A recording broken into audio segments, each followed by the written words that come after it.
National health mission কর্মী সংঘনি পুইলা feel বেশিথাম সম্মেলন সংসা রাজ্যখর আগুলিনি নজরুল কলাক্ষেত্র ভারতীয় মজদুর সংঘনি লয়াজি মুম্বাই ন্যাশনাল হেলথ মিশন কর্মী সংঘনি পুইলা ফিল বেশিথাম সম্মেলন খেলাইজাখা রাজ্যখর আগুলিনি নজরুল কলাক্ষেত্র অশালো পান্দাও ফাই পান্দানো চেকসাই রিফাইকা হদা হামক্রাই তৈ হদা ফুরুংমুং তাংবাদিকনি মন্ত্রী টিঙ্কুরাই ন্যাশনাল হেলথ মিশন কর্মী সংঘনি general secretary Piyush Bhowmik health mission নি সরকারি মিশন টাংফাং নুপুর দেববর্মা বিএমএস নি হাস্তে সভানেত্রী দেবশ্রী কলৈন খবই গুবুন আদংরক অশালো পান্দাও মানজাক ফাইকা bureau report BTV Tripura news. একটা মানুষ প্রত্যেক দুর্গাপূজার সময় 100 টাকা যদি বোনাস বাড়ান তাহলে 20 বছরে 2000 টাকা বোনাস হয়। কত পেতেন জানেন? 2017 সালে 700 টাকা বোনাস পেতেন। আর এই সরকার আমরা 1600 টাকা বাড়িয়ে 2300 টাকা করেছি।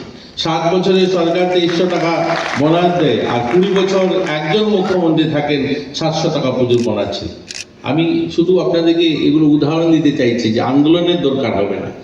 দাবি আদায়ের জন্য যখন সরকারি ব্যবস্থা বা সরকার মনে করবে যে আপনাদেরকে দেওয়া যেতে পারে, নিশ্চয়ই সেগুলো হবে বা সেগুলো আপনারা পাবেন।